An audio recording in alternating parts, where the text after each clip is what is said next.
2019년 9월 2일 받은 글입니다. 제목 명연설입니다.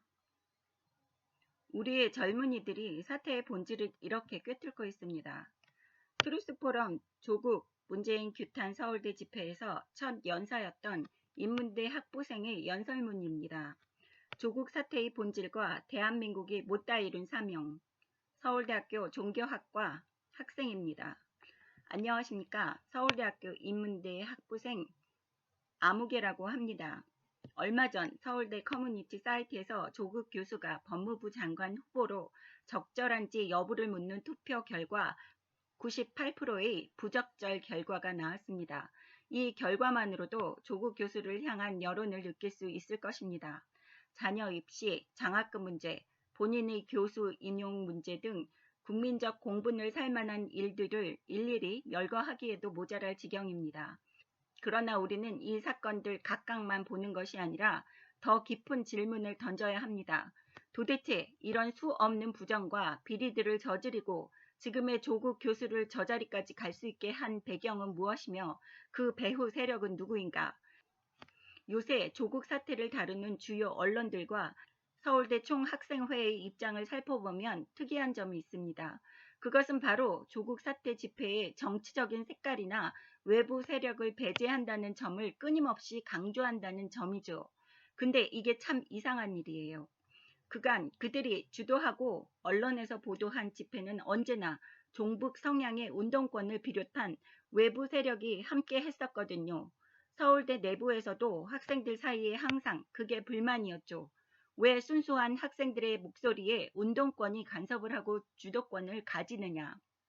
왜 총학은 운동권의 하수인 노릇을 하느냐?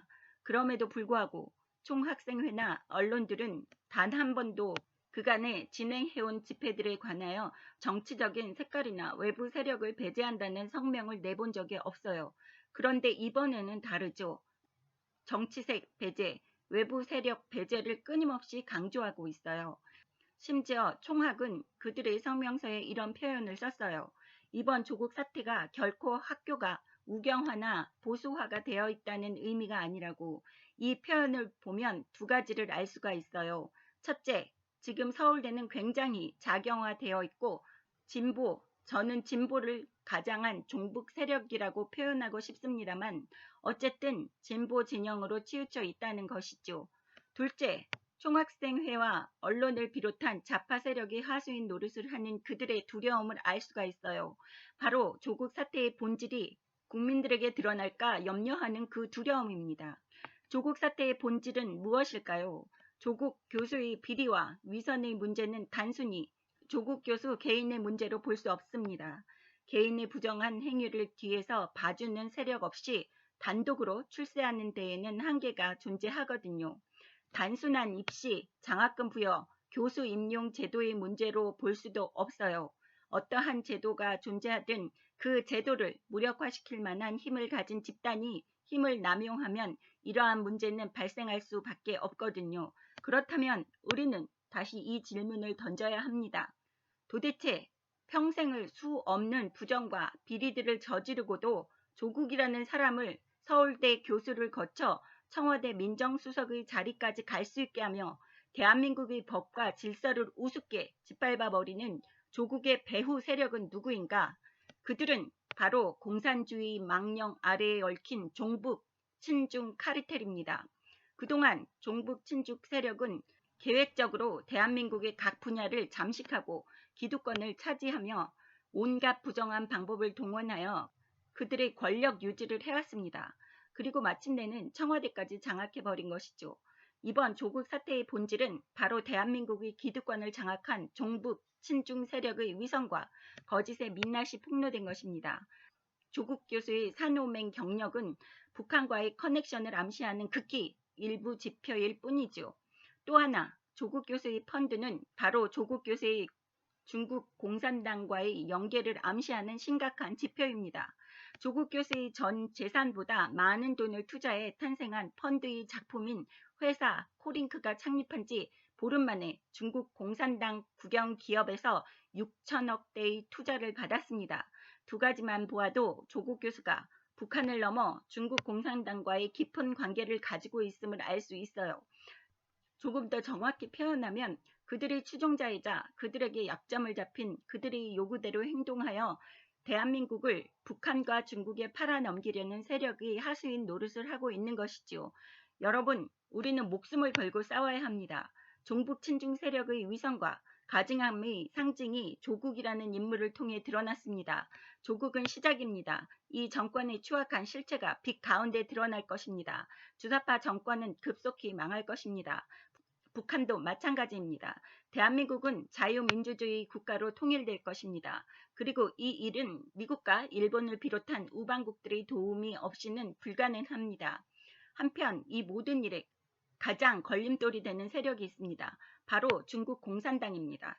그들은 북한을 통해서 한국을 괴롭혀왔고 정치인, 기업인들을 매수해왔으며 박근혜 대통령을 부당하게 탄핵시켰으며 그들에게 약점 잡힌 주사파 하수인들을 청와대에 진출시켜 대한민국을 중국의 속국으로 전락시키고 있습니다.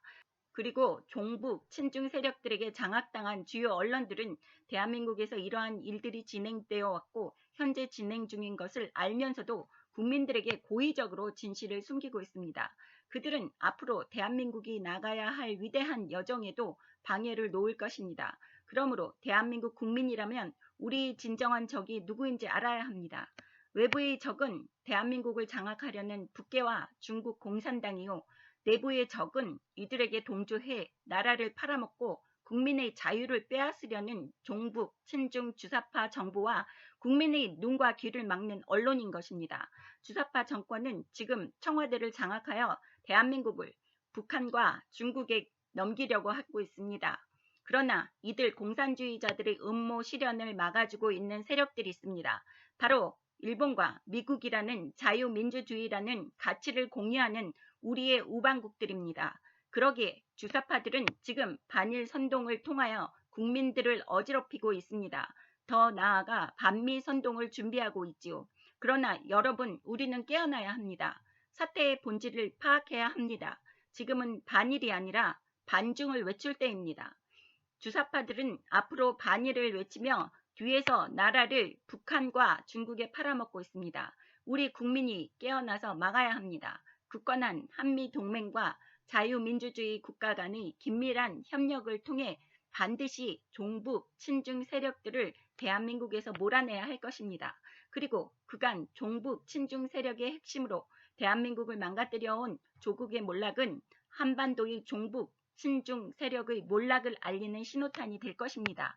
대한민국은 못다 이룬 사명이 있습니다. 70년 전 하나님께서는 이승만 대통령이라는 보배를 대한민국에 보내셔서 공산주의 광풍이 세계와 한반도를 휩쓸 때에 기적과 같이 자유민주주의 국가 대한민국을 탄생시키셨습니다. 공산주의자들은 대한민국을 짓밟기 위해서 내려왔습니다. 대한민국은 신앙의 동지요 자유민주주의 동지인 미국과 우방국들을 통해 보호받았고 도리어 북진하여 북한을 공산주의로부터 해방시키기까지 이르렀습니다. 그러나 북한의 해방은 미룰 수밖에 없게 되었습니다. 중국 공산당이 한반도를 침략하였기 때문입니다. 그들로 말미암아 대한민국은 북한을 공산주의로부터 해방하라는 사명을 완성시키지 못하였습니다. 전쟁이 끝난 후 이승만 대통령은 오늘날 한국을 존재하게 한 한미 상호 방위 조약을 체결시켰습니다. 그리고 미국 의회에서 연설을 하셨습니다. 한국을 지켜줘서 고맙다. 그런데 당신들이 실수한 게 있다. 당신은 북한을 넘어 중국을 공산주의 마수로부터 해방시켜 주어야 했다. 이승만 대통령은 북한을 넘어 중국을 보고 있었습니다. 그는 한국이 혈맹국인 미국과 함께 이룰 사명에 대한 예언적 선포를 한 것입니다. 이는 북한을 넘어 만주에 이르는 중국을 공산주의로부터 해방시켜야 한다는 한국이 담당하고 있는 사명을 밝힌 것입니다. 이승만 대통령은 결국 생전에 대한민국의 꿈이 이루어지는 것을 보지 못한 채 하늘나라로 떠나셨습니다. 그로부터 70년의 세월이 흘렀습니다. 70년은 성경에서 큰 의미가 있는 수입니다. 이스라엘 민족이 포로로 잡혔으나 70년 만에 포로에서 해방이 되었습니다. 70년은 해방과 회복을 의미합니다. 이제는 대한민국이 해방과 회복을 이루고 이승만 대통령이 못다 이룬 꿈을 이룰 때가 다가왔습니다. 지금도 마치 70년 전과 같이 공산주의자들이 청와대를 장악하여 적화 통일을 시도하고 있습니다. 그러나 미국 덕택에 그 야욕을 실현하지 못하고 있습니다. 전세는 역전되어 곧 북한 공산당과 그 하수인인 남한의 주사파 세력은 반드시 망할 것입니다. 그리고 중국 공산당은 반드시 그 악행의 대가를 받아 망할 것입니다. 그러나 중국 공산당은 망하기 전 마지막 발악으로 통일된 대한민국을 끊임없이 위협할 것입니다. 우리는 지금부터 미국과 우방국들과 힘을 합쳐 이 위협을 이겨내고 북한, 중국을 공산주의로부터 해방하고 그들을 자유케 하는 진리 전파라는 사명을 이루기 위해 싸워나가야 할 것입니다. 그리고 종북, 친중 세력의 상징이요 모든 위선과 거짓의 상징인 조국 교수의 무릎 꿇음이 대한민국의 못다한 사명을 이루기 위한 승리의 나팔의 시작이 될 것입니다. 마지막으로 기도로 제 연설을 마무리하려 합니다. 여호와를 자기 하나님으로 삼은 백성은 복이 있도다. 아멘. 창조주이신 하나님, 역사를 주관하시는 하나님, 그 아들 예수 그리스도를 보내시사 그를 영접하고 회개하는 모든 이에게 구원과 영생의 은혜를 베푸신 하나님 아버지 감사드립니다. 이승만이라는 선물을 내려주사 대한민국의 탄생이라는 기적을 베푸시고 재헌의회에서 기도로 하나님과 언약을 맺게 하신 하나님을 찬양합니다. 하나님께서는 북한, 중국을 공산주의로부터 해방시키는 사명을 대한민국에게 부여하셨습니다. 그러나 대한민국은 그동안 부여받은 사명을 온전히 이루지 못하고 있었음을 회개합니다. 이제는 때가 되었사오니 대한민국의 못다 이룬 사명을 다 이루시옵소서. 끝까지 회개치 않고 이 사명을 이루는 것을 방해하는 무리들을 멸하시고 뜻을 이루시옵소서. 대한민국을 향한 하나님의 계획을 이루시옵소서. 그러므로 나사렛 예수 그리스도의 이름으로 선포하니 대한민국의 복음 전파와 예수 그리스도의 보혈의 은혜를 북한을 넘어 만주 땅까지 구석구석에 전하는 사명은 이루어질지어다.